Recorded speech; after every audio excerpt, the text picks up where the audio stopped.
آپ سے شرکت کی یہ استدعا ہے۔ گزارش کروں گا مولانا سے کہ ممنون سے خطاب فرمائیں۔ محمد وعلی محمد صلوات۔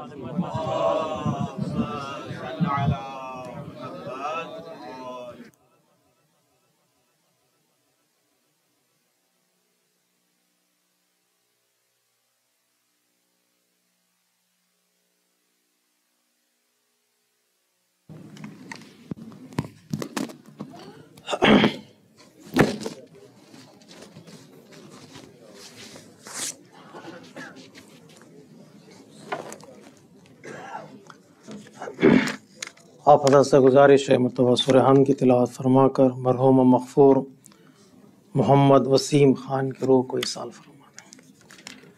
بسم اللہ الرحمن الرحیم۔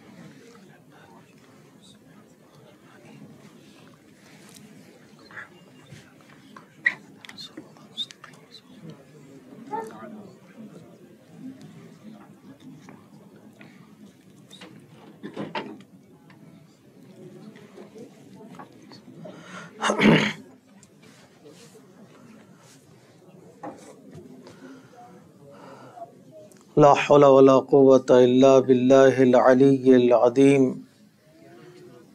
اعوذ باللہ من الشیطان الرجیم، بسم اللہ الرحمن الرحیم۔ الحمد للہ الذی ہدانا لہذا وما كنا لنهتدی لولا ان ہدانا اللہ، لقد جاءت رسل ربنا بالحق،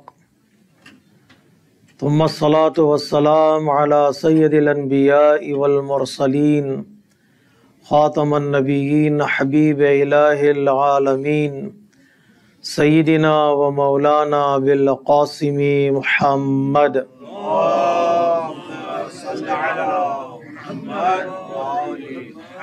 وعلى اہل بیتہ الطیبین الطاہرین المظلومین المعصومین المیامین المکرمین، ولعنۃ اللہ علی اعدائہم اجمعین۔ اما بعد، فقد قال الحکیم فی کتابہ الکریم وقولہ الحق۔ بسم اللہ الرحمن الرحیم۔ یا ایہا الذین آمنوا من یرتد منکم عن دینہ فسوف یأتی اللہ بقوم یحبهم ویحبونہ، اذلۃ علی المؤمنین عزۃ علی الکافرین، یجاہدون فی سبیل اللہ ولا یخافون لومۃ لائم، ذلک فضل اللہ یؤتیہ من یشاء واللہ واسع علیم۔ صدق اللہ العلی العظیم۔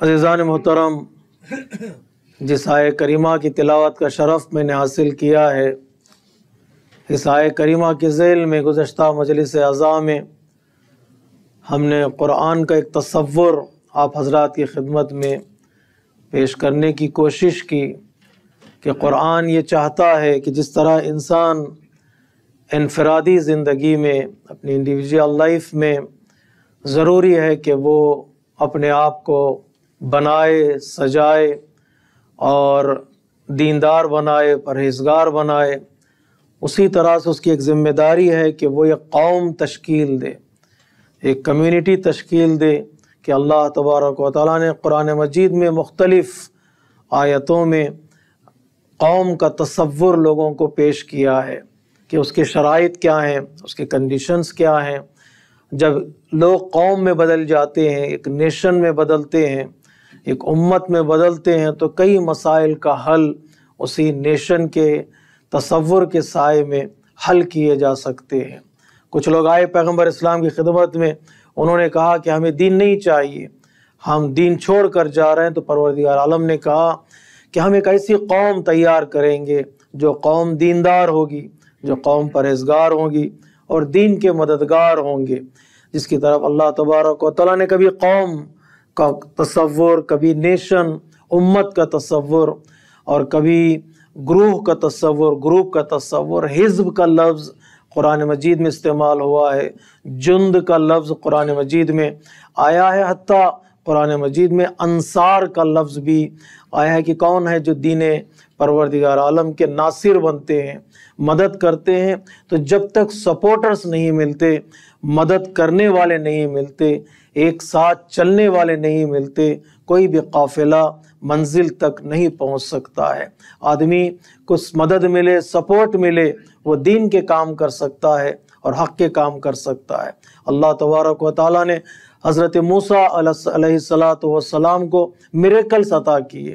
بہترین میریکلز جب آپ کوہ طور پر پہنچے تو 2 میریکلز اللہ تبارک و تعالیٰ نے عطا کیے، اور عطا کرنے کے بعد کہا اذهب الى فرعون انه طغى، اب جاؤ ان میریکلز کو لے کر فرعون کے دربار میں جاؤ، وہ طاغی بن چکا ہے، باغی بن چکا ہے، اسے نصیحت کرو، اسے دین کی طرف بلاؤ۔ جب پیغام پہنچا اللہ تبارک و تعالیٰ کا تو پہلی دعا جو حضرت موسیٰ نے بارگاہ پروردگار میں کی وہ یہی کہ رب اشرح لی صدری ویسر لی امری واحلل عقدۃ من لسانی یفقہوا قولی۔ پروردگار تو نے معجزات تو دے دیے، میں میریکلز لے کر جاؤں گا فرعون کے دربار میں، لیکن فیسلٹیز بھی تو ہونی چاہیے، اسپریچول فیسلٹیز مجھے چاہیے، معنوی فیسلٹیز چاہیے، تاکہ جب وہ بات کرے گا مجھ سے، ظالم ہے، حاکم ہے، وہ کچھ بھی کہہ سکتا ہے، کچھ بھی بول سکتا ہے، تہمت لگا سکتا ہے، الٹی سیدھی باتیں کر سکتا ہے، میں ناراض نہ ہو جاؤں، ان کو برداشت کر سکوں، ان کے جملات کو، ان کے سینٹنسز کو، ان کے سٹیٹمنٹس کو برداشت کروں، تحمل کروں، اس کے لیے میرا دل بڑا کر دے۔ رب اشرح لی صدری، آسان نہیں ہے لوگوں کے باتوں کو سننا اور اسے ڈائجسٹ کرنا، آسان نہیں ہے لوگوں کے جملات کو سننا اور اس پر صبر کرنا۔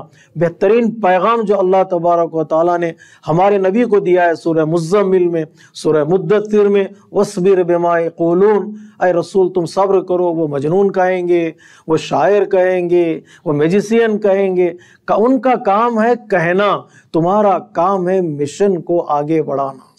اگر تم یہ تصور کرو کہ وہ یہ کہہ رہے میں کیا کروں، آگے بڑھوں یا نہ بڑھوں، صبر کرتے جاؤ اور آگے بڑھتے جاؤ، لیکن لوگوں کا منہ تم بند نہیں کر سکتے، لوگوں کی زبان پر تالا تم نہیں لگا سکتے ہیں، ان کا کام ہے کہنا، تمہارا کام ہے آگے بڑھتے رہنا۔ اس لیے حضرت موسیٰ نے کہا پروردگار میں جاؤں گا تو وہ الٹی سیدھی باتیں کرے گا، تہمت لگائے گا، رب اشرح لی صدری، اس سے پہلے کہ وہ پیغام پہنچاؤں کہ ایسا نہ ہو مجھے غصہ آ جائے، میں اس کے سوالات کا جواب دینے لگوں تو پھر مشن آگے نہیں بڑھے گا۔ میرے دل کو گشادہ کر دے۔ جو دعا حضرت موسیٰ نے اللہ کے بارگاہ میں کی، پروردگار عالم نے وہ عطائیں کہ ہمارے پیغمبر اسلام کو، علم نشرح لک صدرک، اے رسول اس سے پہلے کہ مشن آغاز ہو ہم تمہارے دل کو گشادہ کرتے ہیں، تمہارے دل کو وسیع کر دیتے ہیں تاکہ لوگوں کی باتیں تمہیں اثر نہ کرے تمہارے مشن میں۔ جب دعا کی حضرت موسیٰ نے رب اشرح لی صدری ویسر لی امری واحلل عقدۃ من لسانی، میں بات کروں تو میری بات ان تک پہنچے۔ کتنی بات کروں، کیسی بات کروں، کون سی زبان میں بات کروں، کون سے لہجے میں بات کروں، یہ سیکنڈری چیزیں ہیں۔ جو اصل پیغام ہے وہ یہ کہ میں جو کہہ رہا ہوں ان تک پہنچے اور وہ سمجھ جائے۔ کبھی لفظ میں پیغام ہو سکتا ہے، کبھی جملے میں ہو سکتا ہے، کبھی ایک پوری کتاب بھی پڑھ کر سنا دے، آدمی ان تک پیغام پہنچے۔ وَاحْلُلْ عُقْدَةً مِّن لِّسَانِی، میں بیان کر سکوں، اور یفقہوا قولی، وہ میری بات کو سمجھ جائے۔ یہاں تک حضرت موسیٰ نے دعا مانگی تاکہ دربار میں وہ کامیاب ہو سکے۔ اب دوسری جو منزل دعا ہے حضرت موسیٰ کی، وہ ہمارے موضوع سے مرتبط ہے۔ حضرت موسیٰ نے کہا پروردگار وَاجْعَل لِّی من اہلی وزیرن، یا وَاجْعَل لِّی وَزِيرًا مِّنْ أَهْلِي هَارُونَ أَخِي، میں جا رہا ہوں دربار میں، تیرا حکم ہے، لیکن ایک سپورٹر چاہیے، ایک مدد کرنے والا چاہیے، ایک ناصر چاہیے، اس کے بغیر ممکن ہے میں مشن میں کامیاب نہیں ہو سکتا۔ کیوں ناصر چاہیے؟ اس لیے کہ جو بھی ساتھ چلنے والے ہوتے ہیں انسان کو ہمت دینے والے ہوتے ہیں، چاہے ساتھ چلنے والے خاموش ہی رہیں لیکن انسان کے اندر ایک ہمت بن جاتی ہے۔ حضرت موسیٰ نے کہا پروردگار ہارون کو میرے ساتھ بھیج دے، وہ میرا وزیر بنے، وہ میرا سپورٹر بنے، میری کمر کی طاقت بنے۔ تو آواز قدرت آئی، جاؤ ہم نے تمہاری ساری دعائیں قبول کر لی۔ لقد اوتیت سؤلک یا موسیٰ، ہم نے سارے سوالوں کا جواب تمہیں، دعاؤں کا ہم نے جواب تمہیں دے دیا ہے، تمہارے دل کو بھی کشادہ کر دیا، تمہاری باتوں کو بھی ہم نے پہنچانے کی کوشش کریں گے، تمہاری باتوں کو سمجھ جائیں گے، ہارون کو تمہارا وزیر بنائیں گے، تمہارا سپورٹر بنائیں گے، تمہارا ناصر بنائیں گے۔ یہ ناصر نہ ہو تو ممکن حضرت موسیٰ جائیں دربار فرعون میں اور کامیاب نہ ہو۔ اللہ کی بارگاہ میں موسیٰ نے ناصر کو طلب کیا، پھر حضرت عیسیٰ علیہ السلام نے اللہ کی بارگاہ میں کہا پروردگار مجھے بھی تو ناصر چاہیے، مجھے بھی تو سپورٹر چاہیے، اس کے بغیر میں آگے نہیں بڑھ سکتا۔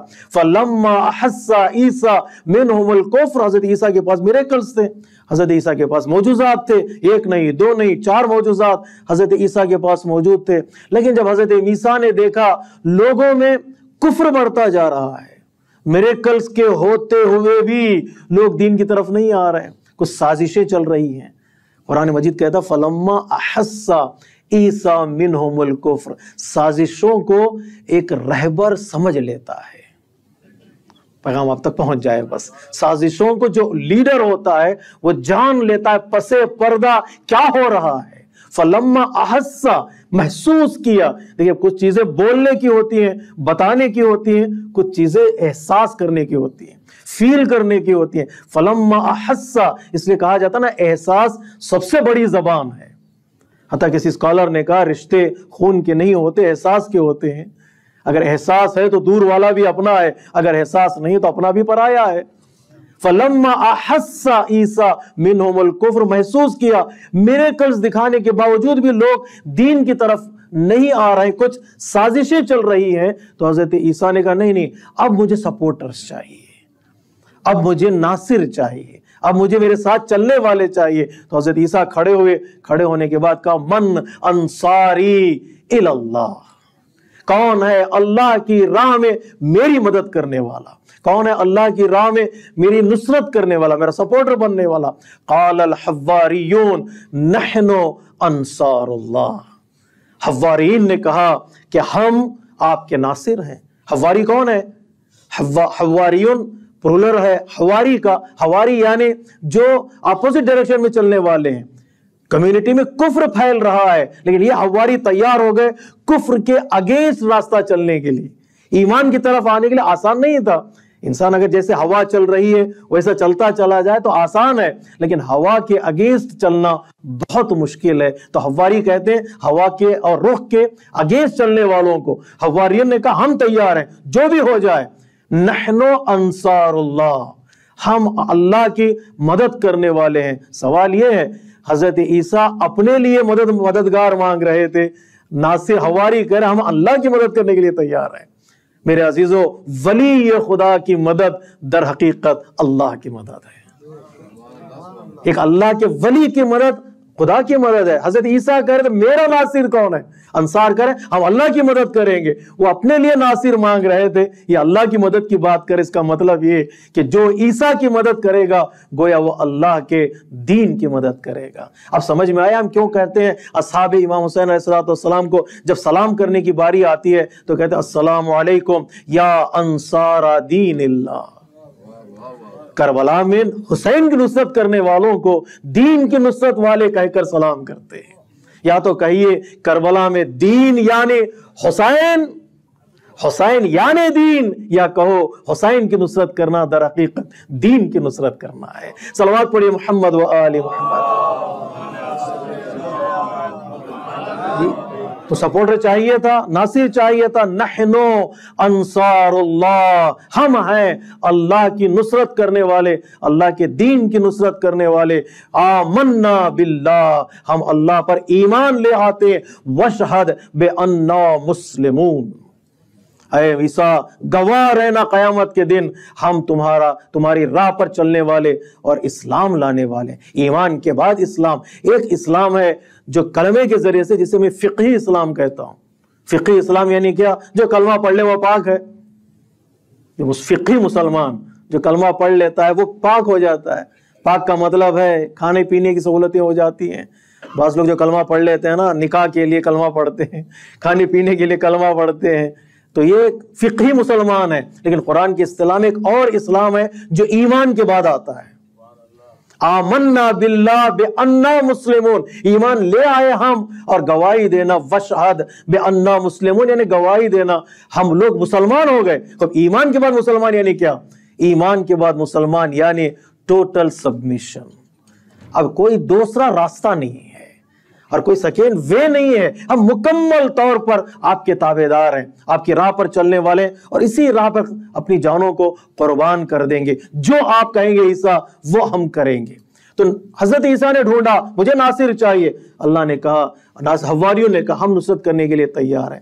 جو سوال حضرت موسیٰ نے کیا نصرت کا، سپورٹر چاہیے، حضرت عیسیٰ نے کہا نصرت چاہیے، سپورٹر چاہیے۔ پیغمبر اسلام نے جب آپ مولا کائنات نے انگوٹھی دی، حالت رکوع میں زکوٰۃ ادا کی، جہاں آئے ولایت نازل ہوئے، انما ولیکم اللہ ورسولہ والذین یقیمون الصلاۃ ویؤتون الزکاۃ وہم راکعون، حالت رکوع میں انگوٹھی دی مولا کائنات نے۔ یہ عمل اللہ کو پسند آیا۔ جبرائیل امین نازل ہوئے پیغمبر اسلام پر، پیغمبر اسلام مسجد میں آئے، مسجد میں آنے کے بعد آپ نے ہاتھوں کو بلند کیا۔ کتنا اچھا کام ہے یہ، دیکھیں کتنا اچھا انفاق اور کتنی اچھی زکوٰۃ ہے، یہ اللہ کو پسند آئی کہ ایک انگوٹھی کے بدلے آیا یہ ولایت نازل ہوئی ہے۔ کبھی کبھار ہوتا ہے نا، ہم چیزوں کو میٹیریل سوچتے ہیں، انگوٹھی کے بدلے آیت، روٹی کے بدلے آیت ہے نہیں، روٹیاں دیں راہ خدا میں، اس گھر والوں نے تو آیتیں آ گئیں، انگوٹھی دی تو آیتیں، روٹی دی تو آیتیں، درہم دیے تو آیتیں، اور جام دی تو آیتیں۔ کتنا پسند تھا اللہ کو یہ گھر اور یہ گھر کی چیزیں، نہیں لفظوں کو بدل دو، کتنی پاک تھی وہ چیزیں اللہ کی بارگاہ میں۔ انگوٹھی دی وہ بھی پرواز کر گئی، روٹی دی وہ بھی پرواز کر گئی، درہم دی وہ بھی پرواز، اس لیے کہ اللہ پاک چیزوں کو لیتا ہے اور اس کے بدلے آیتیں نازل کرتا ہے۔ اور یہ جملہ کہ سن لیجئے گا کسی اسکالر کا مولا کائنات کے کردار کے بارے میں، وہ یوں کہتا ہے کہ یہ علی کی فضیلت کے لیے بس اتنا کافی ہے، اگر وہ عمل کرتے ہیں تو آیت آتی ہے، اور آیت آتی ہے تو سوائے ان کے کوئی عمل کرتا ہوا نظر نہیں آتا ہے۔ صلوات پڑھے محمد و آل محمد۔ انشاءاللہ آپ لوگ جڑ گئے مجھ سے انشاءاللہ۔ تو یہ آیت نازل ہوئی، آئے ولایت، پیغمبر اسلام آئے مسجد میں۔ یہ معتبر کتابوں میں ابن عباس نے اس روایت کو نقل کیا ہے، پیغمبر اسلام نے اپنے ہاتھوں کو بلند کیا، پروردگار میں وہی دعا کر رہا ہوں جو میرے بھائی موسیٰ نے دعا کی تھی۔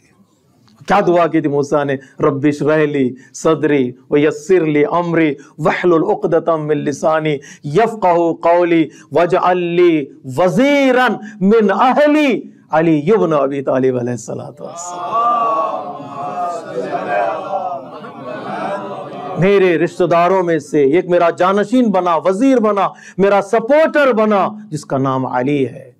اس کے بعد کا جملہ سنیں، قرآن نے تائید کی تھی حضرت موسیٰ کی دعاؤں کو۔ ہم آپ کی دعاؤں کو قبول کرتے ہیں، مستجاب کرتے ہیں، دل بھی وسیع کر دیں گے، زبان بھی اچھی کر دیں گے، لوگوں کو سمجھا بھی دیں گے، ہارون کو آپ کا جانشین بنا دیں گے۔ وہی آواز ابن عباس کہتے ہیں ابھی دعا پوری نہیں ہوئی تھی، آسمان سے آواز آئی، اے رسول تمہاری دعائیں قبول ہو گئیں۔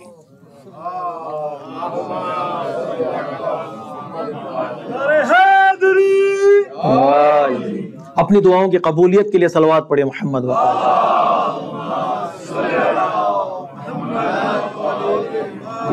آپ کو بھی اپنی زندگی میں سپورٹر چاہیے نہیں چاہیے؟ کوئی مدد کرنے والا چاہیے کہ نہیں چاہیے؟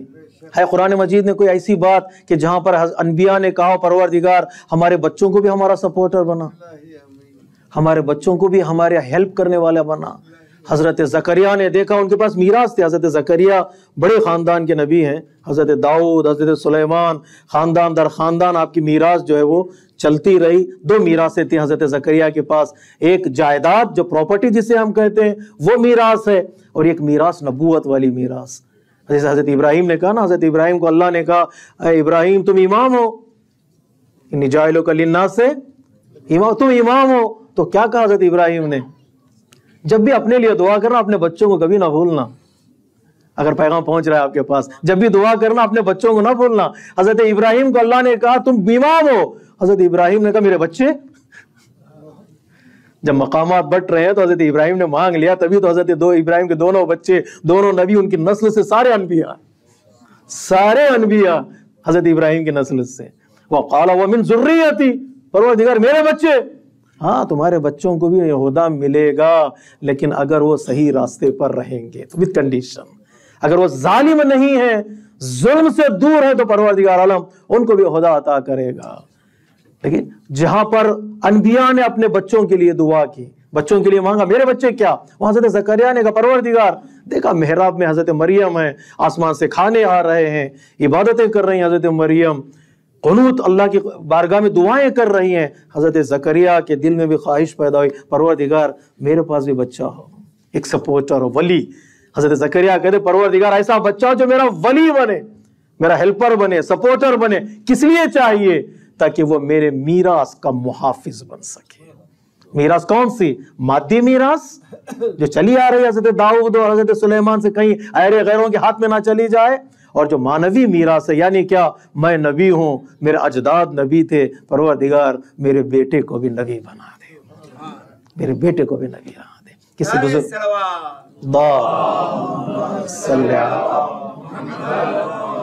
میرے بیٹے کو بھی نبی بنا دے۔ اللہ تبارک و تعالیٰ نے کہا تمہاری دعائیں قبول ہیں، تمہاری دعا قبول۔ حضرت زکریا نے دعا تو کر لی، اس کے بعد دیکھا کہ میں بڈھا، میری بیوی بانجھ، پھر اللہ کی بارگاہ میں کہا پروردگار کیا دعا قبول ہو جائے گی؟ یعنی کنفیس کرنے کے لیے، یقین کرنے کے لیے، کیا میری دعا قبول ہو جائے گی؟ ایج ہو گئی ہماری، وحن العظمی، میرے ہڈیاں کمزور ہو چکی ہیں، کیا میرے گھر میں وہ اولاد ہوگی؟ اللہ تبارک و تعالیٰ نے وعدہ کیا ہم دینے والے، جب تم کچھ نہ تھے ہمیں تم کو پیدا کیا ہے، اب کیا تمہاری نسل سے ایک بیٹا پیدا نہیں ہوگا؟ مایوس نہ ہونا، ہم عطا کریں گے۔ اللہ تبارک و تعالیٰ نے یحییٰ کی صورت میں حضرت زکریا کو فرزند عطا کیا، جو آپ کا سپورٹر بنا اور آپ کا وارث بنا، مادی میراث کے لیے بھی، اور نبی بنے۔ نام بھی اللہ نے رکھا، نام بھی اللہ نے رکھا، ہم اس کا نام یحییٰ رکھ رہے ہیں۔ یحییٰ میں زندگی ہے، یحییٰ میں حیات ہے، نہ تنہا یہ بچائے گا بلکہ تمہاری نسل کو زندہ رکھے گا، پیغام کو زندہ رکھے گا۔ اگرچہ شہید کر دیے جائیں گے لیکن زندہ، آج بھی حضرت یحییٰ زندہ ہے، نام میں حیات ہے۔ سپورٹر چاہیے تو حضرت یحییٰ نے کہا سپورٹ لے لو۔ کسی بزرگ عالم دین سے پوچھا گیا جمعہ کی نماز میں کون سی دعا ہے جو ہم زیادہ پڑھ سکتے ہیں نماز جمعہ کے موقع پر، وہ دعا کون سی ہے جس کا اثر ہماری زندگی پر ہوتا ہے؟ اس عالم دین نے کہا جب بھی جمعہ کا وقت آئے، قنوت کا وقت آئے، یہ دعا ضرور کرنا، ربنا حب لنا من ازواجنا وذریاتنا قرۃ اعین، پروردگار ہمارے گھر والوں سے، ہمارے بچوں سے ایسے بچے قرار دے جو میری آنکھوں کی ٹھنڈک بن سکے، جو میری زندگی کا سکون بن سکے۔ وَجْعَلْنَا لِلْمُتَّقِينَ إِمَامًا، یہ مخصوص آیت ہے وَجْعَلْنَا لِلْمُتَّقِينَ إِمَامًا۔ بعض کامنٹیٹرز کہتے ہیں یہ مولا کائنات کے لیے، پروردگار مولا کائنات کو متقین کا امام بنا اور آپ امام المتقین ہیں۔ لیکن بعض کامنٹیٹرز کہتے ہیں ہاں وہ بڑے پیمانے پر، عصمت کے لیول پر، امامت کے لیول پر، لیکن چھوٹے پیمانے پر ہم اللہ کی بارگاہ میں دعا کرتے ہیں پروردگار ہمیں بھی امام بنا، ہمیں بھی امام بنا۔ کہاں کا امام؟ پروردگار اتنی توفیق دے کہ میں اتنا اچھا ہو جاؤں کہ میرے گھر والے مجھے رہبر سمجھیں۔ پتہ نہیں پیغام پہنچ رہا ہے کہ نہیں پہنچ رہا ہے۔ وَجَعَلْنَا لِلْمُتَّقِينَ إِمَامًا، ہمیں وَجَعَلْنَا یعنی ہمیں پرہیزگاروں کا امام بنا۔ پہلے ہم نے بیوی کے لیے دعا کی، بچوں کے لیے دعا کی، میرا کردار اتنا معتبر ہو کہ میں آگے کھڑا ہو جاؤں اور میری بیوی بچے میرے پیچھے کھڑے ہو کر نماز جماعت پڑھ سکے۔ وَجَعَلْنَا لِلْمُتَّقِينَ إِمَامًا، اس لیے نہیں، بیوی بچے اگر سرٹیفکیٹ دے دیں تقویٰ کی تو پھر قوم میں بھی مل جائے گی، خود بخود سرٹیفکیٹ مل جائے گا۔ وَجَعَلْنَا لِلْمُتَّقِينَ إِمَامًا، یہ بحث کیوں شروع کیا تھا میں نے کہ سپورٹرز ہمیں چاہیے، سوسائٹی میں چاہیے، بغیر سپورٹ کے آگے نہیں بڑھ سکتا۔ دین کی تبلیغ میں بغیر ناصر کے انسان آگے نہیں بڑھ سکتا۔ گھر میں بھی نسل کو آگے بڑھانا ہو سپورٹرز چاہیے۔ لیکن مولا کائنات کا دیکھیے کمال، دیکھیے گا ہم کیوں مولا کائنات کو بہت چاہتے ہیں، بہت پسند کرتے ہیں۔ علی پسند بہت پسند ہے ہمیں، اور ہونا بھی چاہیے۔ علی سی ذات کسی اور مذہب کو، مکتب کو نہیں ملی جیسے ہمیں ملی ہے۔ بقول کسی بزرگ عالم دین کے جیسے رہبروں کے ہمارے نام ہیں ویسے ان کے رہبروں کے نام تک نہیں ہیں۔ جب نام میں مقابلہ نہیں ہو سکتا تو صفات میں کہاں سے مقابلہ ہوگا؟ صلوات پڑھیے محمد و آل محمد۔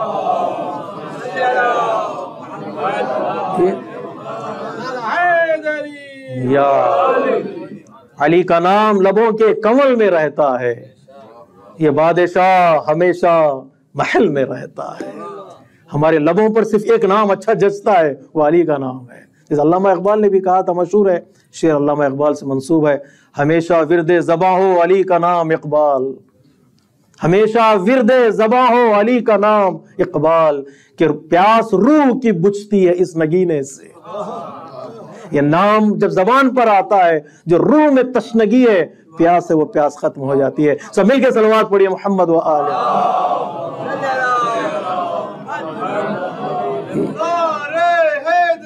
یا علی یا علی یا علی۔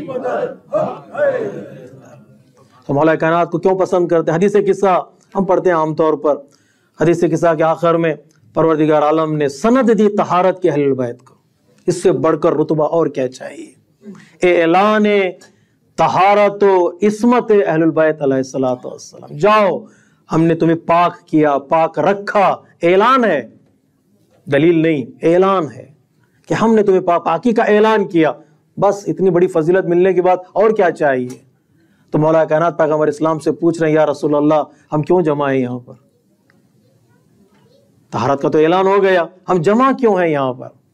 جب پیغمبر اسلام نے فرمایا یہ حدیث آپ کے چاہنے والے، ہمارے چاہنے والے، ہمارے شیعہ جب اس حدیث کو دہرائیں گے اپنی مجلسوں میں، اپنی محفلوں میں، اپنی بیٹھکوں میں، پروردگار عالم ان کے گناہوں کو دور کرے گا، ان کی مشکلات کو دور کرے گا، ان کی دعاؤں کو ایکسپٹ کرے گا، ان پر رحمتیں نازل کرے گا۔ جب یہ پیغام پیغمبر اسلام نے دیا تو مولا کائنات نے کہا فزنا وسعدنا ورب الکعبہ، رب کعبہ کی قسم ہم کامیاب ہو گئے، ہم کامیاب ہو گئے۔ کیا مطلب ہے؟ جب تک شیعہ کو علی نے اپنے ساتھ ملا نہیں لیا، کامیابی کا اعلان نہیں کیا۔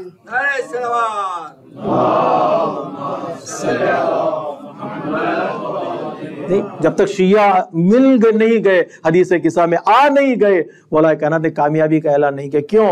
اس لیے کہ امامت کو، میرے عزیزوں، میرے بزرگوں، میرے دوستوں، امامت کو شیعہ کی ضرورت ہے۔ امام کو ماموم چاہیے، اگر ماموم نہ ہو تو امام قیام نہیں کرے گا۔ ماموم نہ ہو، سپورٹرز نہ ہو، امام قیام نہیں کرے گا۔ مجھے شیعہ چاہیے، مجھے محب چاہیے۔ جب محب ہو جائیں تو پھر امام کہے گا فزنا وسعدنا ورب الکعبہ۔ کون سے صفات ہیں اس چاہنے والوں میں؟ کون سے وہ محب میں کنڈیشنز ہیں؟ کون سے وہ شیعہ میں کنڈیشنز ہیں؟ نہیں، وہ کون سے قوم میں کنڈیشنز ہیں؟ ایک کنڈیشن کی طرف ہم نے اشارہ کیا کل کی مجلس میں، یحبہم ویحبونا، ان کے اندر محبت پائی جاتی ہے، وہ محبت بانٹتے ہیں، وہ محبت کے سائے میں زندگی گزارتے ہیں۔ وہ بنیادی شرط ہے محبت، بات عبادت کے بعد میں آئے گی، پہلی شرط ہے محبت کی، اس لیے کہ محبت کے سائے میں جب جڑ جاتے ہیں تو مضبوط ہو جاتے ہیں، جڑ جاتے ہیں تو مضبوط ہو جاتے ہیں۔ ہم نے محبت کو صرف چند لفظوں میں سمیٹ کے رکھا ہے، لفظ ہیں تو پھر محبت ہے، لفظ نہیں ہے تو محبت نہیں ہے۔ لیکن اللہ تبارک و تعالیٰ کہہ رہے نہیں، لفظوں سے محبت ثابت نہیں ہوتی، ٹائم پاس تو کیا جا سکتا ہے، محبت کو پروف نہیں کیا جا سکتا۔ یحبہم و یحبونا میں دو چیزیں شامل ہوتی ہیں، ایک کنٹینیوشن ہے، یحبہم یحبونا، اللہ بھی ان کو چاہتا ہے ہمیشہ اور وہ بھی اللہ کو پسند کرتے ہیں ہمیشہ۔ ایک لمحہ ان کے اور اللہ کے درمیان جدائی نہیں ہوگی۔ بات محبت کی جب آتی ہے، بات جب محبت کی آتی ہے، محبت کمیونٹی میں ویسے ہی ہے، جب تک ہمارے درمیان دل سے دل نہ ملے اس وقت تک کوئی کام کامیاب نہیں ہو سکتا۔ قوم نہیں بن سکتی، قوم نہیں بن سکتی۔ قوم بنانے کے لیے محبت ضروری ہے۔ کسی بزرگ عالم دین کے بغیر ہمارے مسلمانوں کی حالت ہے، ہماری نہیں، یہاں کی بات نہیں کر رہا ہوں، جنرل مسلمانوں کی حالت یہ ہے کہ ہم لوگوں نے محبت اور فاتحہ کے جو ڈائریکشن ان کو بدل دیا ہے۔ جی، اللہ نے کہا زندوں سے محبت کرو، مردوں پر فاتحہ پڑھو، تو ہم زندوں کو پھول دو اور مردوں پر فاتحہ پڑھو، تو ہم نے کیا کیا؟ مردوں کو پھول چڑھا دیے اور زندوں پہ فاتحہ پڑھ دی، ڈائریکشن چینج کر دیے۔ دیکھ قبروں پر کتنے پھول ملیں گے لیکن زندوں کو کوئی پھول دینے والا نہیں ہے، زندوں سے کوئی محبت کا اظہار کرنے والا نہیں ہے۔ قبرستان میں پھول مل جائیں گے، معاشرے میں نہیں ملتے۔ وہاں فاتحہ پڑھنا چاہیے تھا، لیکن قوم کے نام پر فاتحہ پڑھتے ہیں لوگ. فاتحہ کا مطلب سورہ حمد نہیں، فاتحہ کا مطلب الگ ہے، یعنی دوری اختیار کرتے ہیں. لیکن اللہ تبارک و تعالیٰ نے کہا قوم بنانا ہے تو محبت کو زندہ رکھو، کنٹینیو محبت کو کیسے زندہ رکھیں، یہ سوال ہمارے سامنے کھڑا ہوتا ہے. محبت کیسے باقی رہتی ہے، محبت کو زندگی ملتی ہے. قرآن مجید نے اسی آیہ کریمہ میں دوسری کنڈیشن جو بتائی ہے، بڑی خوبصورت کنڈیشن ہے، اذلۃ علی المؤمنین. میرے عزیز، اس کا ترجمہ بہت مشکل ہے. اللہ تبارک و تعالیٰ کہتا ہے محبت کو باقی رکھنا ہے تو اپنے اندر انکساری پیدا کرو، ہمبلنس پیدا کرو. مومنین کے درمیان سر جھکانا سیکھو، مومنین کے ساتھ اٹھنا بیٹھنا سیکھو، مومنین کے درمیان ان کے ساتھ چلنا سیکھو. جو لوگ سر جھکانا سیکھتے ہیں مومنین کے درمیان ہمبل ہو جاتے ہیں، متواضع ہوتے ہیں، انکسار المزاج ہو جاتے ہیں، پروردگار عالم ان کی محبت لوگوں کے دلوں میں ڈال دیتا ہے. ان الذین آمنوا وعملوا الصالحات سیجعل الرحمن عدا. جو مومن ہوتے ہیں، نیک کام انجام دیتے ہیں، پروردگار عالم ان کی محبت لوگوں کے دلوں میں ڈال دیتا ہے. اگر ان کے ساری تواضع ہے، الذلۃ یعنی ذلیل ہونا، مومنین کے درمیان جھک کر چلو، سر اٹھاؤ نہیں. کیا مطلب ہے؟ کہ غرور انسان کی محبت کو ختم کر دیتا ہے. ایروگینٹ اگر آدمی ہو جائے تو محبت وہاں نہیں پائی جاتی. ڈر کر سلام کرنا اور ہے، محبت سے سلام کرنا اور ہے. کبھی کبھار انسان گھبرا کر سلام کرتا ہے، وہ آگے السلام علیکم، نہیں، ڈر کر سلام کرنا اور ہے، محبت سے سلام کرنا ہے. قرآن کہتا ہے اگر مغرور ہو گئے، غرور ہے، تکبر ہے، تو یا جان لو کہ وہاں کبھی محبت آ ہی نہیں سکتی ہے. اللہ کو غرور پسند ہی نہیں ہے. مولا کائنات نہج البلاغہ میں فرماتے ہیں غرور کی رضا اللہ کو زیب دیتی ہے، اس کے علاوہ کسی اور کو نہیں، کسی اور کو زیب نہیں دیتی. رضا تکبر وہ اللہ کے لیے، اس کے علاوہ کوئی غرور نہیں کر سکتا. کیا غرور کرے گا بندہ؟ اللہ اکبر. مولا کائنات نہج البلاغہ میں کسی نے مولا کائنات سے کہا مولا ایسا خطبہ ارشاد فرمائیے جس میں الف نہ ہو. ابھی آپ ویب سائٹ پہ سرچ کر سکتے ہیں سرمان آف امام علی وداؤٹ الف. تو مولا کائنات نے فی البدی خطبہ ارشاد فرمایا. عربی زبان میں بغیر الف کے خطبہ ارشاد فرمانا بہت مشکل ہے، لیکن مولا کائنات نے خطبہ ارشاد فرمایا بغیر الف کے. اس خطبے میں مولا کائنات کا ایک جملہ ہے، وہ بڑا خوبصورت جملہ ہے. انسان کس بات پر تو غرور کر رہا ہے جی؟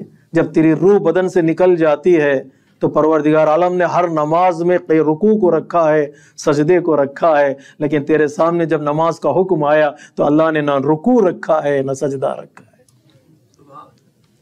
پیغام پہنچ رہا ہے. ہم تو کہتے ہیں اللہم انا لا نعلم منہ الا خیرا، پروردگار کچھ نہیں جانتے، نیکی جانتے ہیں، پھر بھی اللہ کہتا نہ رکوع کرو نہ سجدہ کرو. میں اپنے لفظوں میں کہوں کھڑے کھڑے نماز پڑھو، کھڑے کھڑے دفنا دو. وہاں پر جھکنے کا تک اللہ نے حکم نہیں دیا ہے تو کس بات پر غرور کر رہا ہے؟ غرور تجھے زیب نہیں دیتا. جتنا آدمی متواضع ہوگا اتنا ہی محبت اس کی معاشرے میں بڑھتی چلے جائے گی، بڑھتی چلے جائے گی. تھوڑی دیر کے لیے آدمی سوچے کس بات پر میں غرور کروں، کس بات پر تکبر کروں. اگر مجھے اپنے گناہ یاد رہیں تو میں کبھی سر اٹھا کر بات نہیں کروں گا. جسے اگر کسی کو اپنے گناہ یاد رہے وہ کبھی سر اٹھائے گا نہیں، وہ ہمیشہ اللہ کی بارگاہ میں سر جھکانے کی کوشش کرے گا. گناہ کا بوجھ جو گردن پہ ہم اٹھا کے چلے، خدا کے آگے خجالت سے سر جھکا کے چلے. طاقت نہیں ہوتی نا، موت کے بعد چل نہیں سکتا آدمی، لوگ اٹھا کر لے جاتے. 4 آدمی تو چاہیے لوگوں کو، اس کے جنازہ اٹھانے کے لیے 4 آدمی چاہیے. لیکن اتنے شرمندہ ہے پروردگار، ہمارا دامن گناہوں سے بھرا ہوا ہے. کوئی جانتا ہے، جانے یا نہ جانے، تو جانتا ہے. گناہ کا بوجھ جو گردن پہ ہم اٹھا کے چلے، خدا کے آگے خجالت سے سر جھکا کے چلے. ملا جنہیں انہیں افتادگی سے اوج ملا، انہی نے کھائی ہے ٹھوکر جو سر اٹھا کے چلے. جی درخت کی ٹہنیوں میں پھل لگ جاتے ہیں تو ٹہنیاں جھک جاتی ہیں. پھل لگتے ہیں ٹہنیوں میں تو ٹہنیاں جھک جاتی ہیں. ملا جنہیں انہیں افتادگی سے اوج ملا، جو سر جھکا کے چلے انہوں نے اپنے پیروں کو بچا لیا. انہی نے کھائی ہے ٹھوکر جو سر اٹھا کے چلے. مجھے کیا ہوگا. کتنے مغرور آئے اور چلے گئے, کتنے مظلوم و متواضع آئے, ان کا نام قرآن مجید میں ذکر ہوا ہے, تذکرہ ان کا قرآن مجید میں موجود ہے. بقا میں نتیجے کی بات نہیں کر رہا ہوں, بقائے محبت کے لیے متواضع ہونا بہت ضروری ہے. ملا جنہیں, انہیں افتادگی سے عوج ملا, انہی نے کھائی ہے ٹھوکر جو سر اٹھا کے چلے. شعر سنیں گے. انیس دم کا بھروسہ نہیں, ٹھہر جاؤ, چراغ لے کے کہاں سامنے ہوا کے چلے. صلوات پڑھیے محمد و آل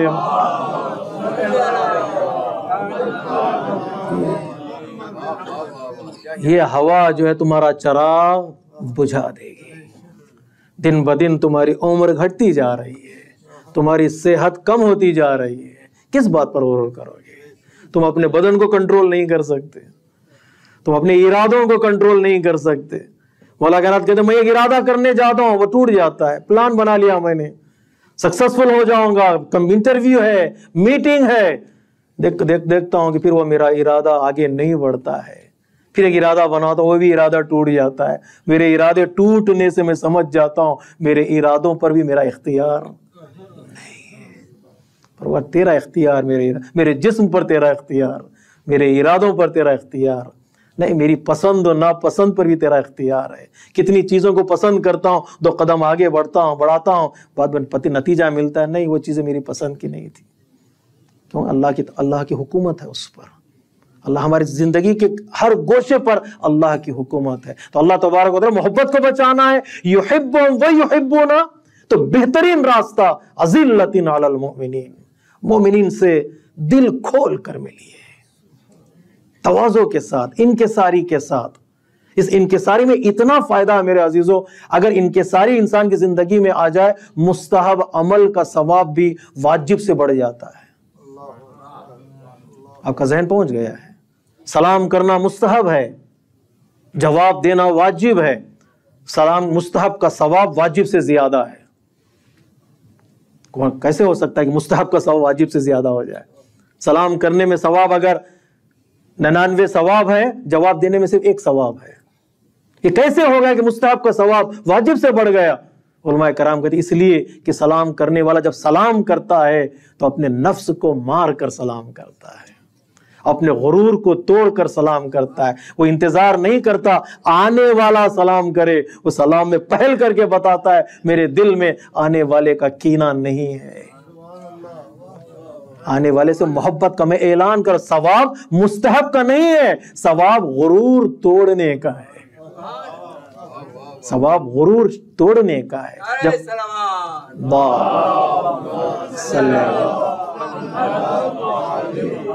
غرور شکن جب عمل ہوتا ہے, پروردگار عالم اس کے ثواب کو بڑھا دیتا ہے. ایک اذلۃ علی المؤمنین, زیادہ وقت آپ کا نہ لوں, جو دوسری صفت ہے اس محبت کو بچانے کے لیے میرے عزیزوں میرے دوستوں بڑا خوبصورت پیغام ہے اللہ تبارک و تعالیٰ کا. وَعِزَّةٍ عَلَى الْكَافِرِينَ, میرے دشمن سے کوئی جا کر ہاتھ ملا لے, اس کا مطلب یہ ہے کہ اس کے دل میں میری محبت.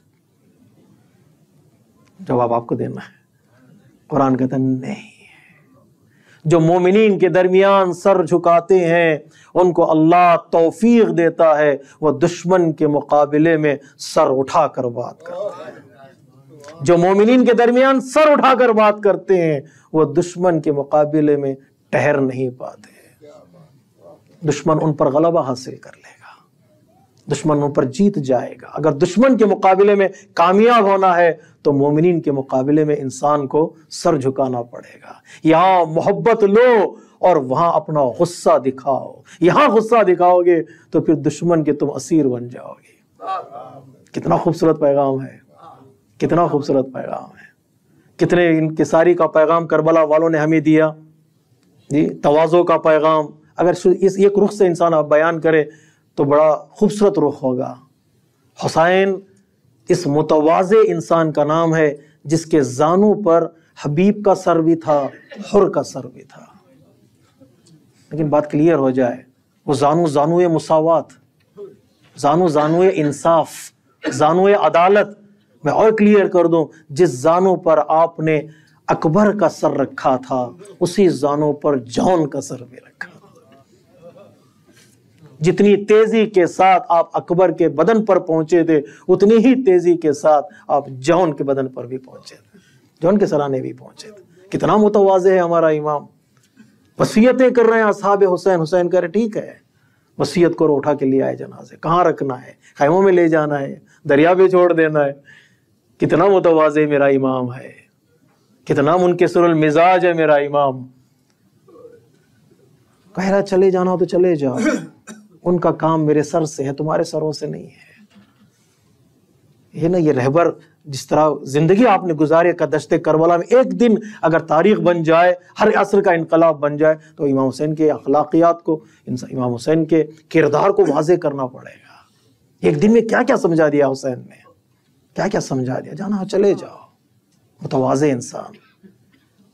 لیکن جب دشمن کے مقابل میں آتے ہیں تو امام جیسا کوئی شجاع تاریخ میں نظر نہیں آیا۔ ہم کہتے ہیں مولا کائنات کو شجاع نہیں، شجاعت مولا کائنات کے نام سے جڑی ہوئی ہے، لیکن جب روایتیں پڑھتے چلے جائیں گے آپ تو مولا کائنات کے ساتھ صبر جڑا ہے اور حسین کے ساتھ شجاعت جڑی ہوئی ہے۔ وہ صبر العلویہ وہ شجاعت الحسینیہ، جیسے کہ یہاں انکساری دکھائی کربلا کے دشت میں، شب عاشور، صبح عاشور اور عصر عاشور امام نے اپنی شجاعت دکھائی۔ امام نے نیام سے تلوار نکالی، تم نے میرے اکبر کو مارا ہے، تم نے میرے عباس کو مارا ہے۔ تو میر انیس کہتے ہیں امام نے کہا اٹھو اٹھو، تم اپنے چچا، اپنے بھائی، اپنے ماموں یا رشتہ دار کی تم جنگ نہیں دیکھو گے؟ اے عباس تمہیں تمنا تھی بھائی کی جنگ دیکھنے کو، اٹھو، حسین جنگ کر رہا ہے۔ ایک ذرہ برابر بھی حسین نے جنگ کے میدان میں سستی نہیں دکھائی۔ کیوں؟ لوگوں کے دلوں میں حسین کی محبت ہے۔ کیوں ہے لوگوں کی محبت؟ اس محب نے محبوب کے لیے اپنی محبت کو قربان کر دیا، تو اس محبوب نے اس کی محبت لوگوں کے دلوں میں ڈال دی۔ اس جملے کی تفسیر چاہیے، اس محب نے اپنی محبتوں کو قربان کر دیا محبوب پر۔ اے اللہ لے لے، علی اکبر میری محبت ہے تو لے لے، علی اصغر میری محبت ہے تو لے لے، عباس میری محبت ہے تو لے لے۔ پروردگار عالم نے اکبر کو لیا، عباس کو لیا، قاسم کو لیا، پھر حسین کو ایک اور محبت عطا کی جو ہم سب کے دلوں میں ہے۔ وہ محبت کو کوئی روک نہیں سکتا ہے، وہ عطا پروردگار کو کوئی روک نہیں سکتا ہے۔ اذا اراد اللہ بعبد خیرا قذف فی قلبہ حب الحسین وحب زیارتہ۔ جس بندے پر اللہ نیکی کرنا چاہتا ہے اس بندے کے ساتھ تو اس کے دل میں دو چیزیں ڈال دیتا ہے، ایک حسین کی محبت اور دوسرے حسین کی زیارت کی محبت اللہ ڈال دیتا۔ کیوں؟ اس لیے کہ یحبہم یحبونا، اللہ کو چاہا آپ نے، متواضع رہے، اذلۃ علی المؤمنین، اور دشمن کے مقابل میں آپ کھڑے رہے، عزت علی الکافرین۔ سر کو جدا تو کر دیا لیکن حسین کے ہاتھ بیعت نہیں لے سکے، حسین سے بیعت نہیں لے سکے۔ تاریخ گواہ ہے کہ نہ وہ بیعت لی انہوں نے اور نہ کوئی حسین کے بچے نے یزید کے ہاتھوں پر، یزیدیوں کے ہاتھوں پر بیعت کی۔ مثلی لا یبایع مثلا، یہ شجاعت در کلام، مجھ جیسا کبھی یزید جیسے کی بیعت نہیں کرے گا۔ عزت علی الکافرین۔ حسین تو بدن زمین پر آئے، زخموں سے چور ہو گئے۔ کسی شاعر نے کہا گرا تو نیزوں پہ، اٹھا تو نو کے نیزہ پر۔ پتہ نہیں اس کی تفسیر میں کیسے کروں۔ گرا تو نیزوں پہ، اٹھا تو نو کے نیزہ پر، زمین پہ آتا بھی کیسے کہ آسمان تھا وہ آسمان تھا، آسمان کو زمین پہ گرایا نہیں جا سکتا۔ گرا تو تیروں پہ، اٹھا تو نو کے نیزہ پر۔ یہ گرنا تواضع کی نشانی ہے، یہ اٹھنا ظالمین کے خلاف حسین کا قیام ہے۔ جب حسین بولنا چاہتے تھے تو کوئی بولنے نہیں دے رہا تھا، خطبہ دینا چاہتے تھے سب روک رہے تھے، طبل و باجے کی آوازیں تھیں۔ اب دشمن کا ہاتھ ہے، نو کے سنا ہے، سنا پر حسین کا سر ہے، حسین بول رہے ہیں، کس میں ہمت ہے حسین کی زبان کو بند کر سکے؟ افحسبت ان اصحاب الکہف والرقیم کانوا من آیاتنا عجبا، تم کیا سوچتے ہو کہ اصحاب کہف اور رقیم کی داستان معجزہ ہے، میریکل ہے؟ ہاں، وہ سو کر اٹھے تھے، میں مر کر زندہ ہوا۔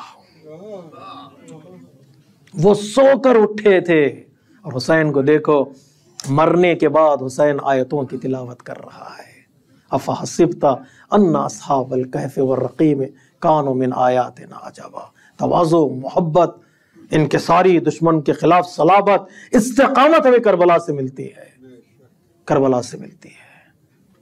دشمن کے ساتھ سازشیں انسان کی محبت کو گھٹا دیتی ہیں، کم کر دیتی ہیں۔ دشت کربلا ہمارے لیے نمونہ ہے میرے عزیزو۔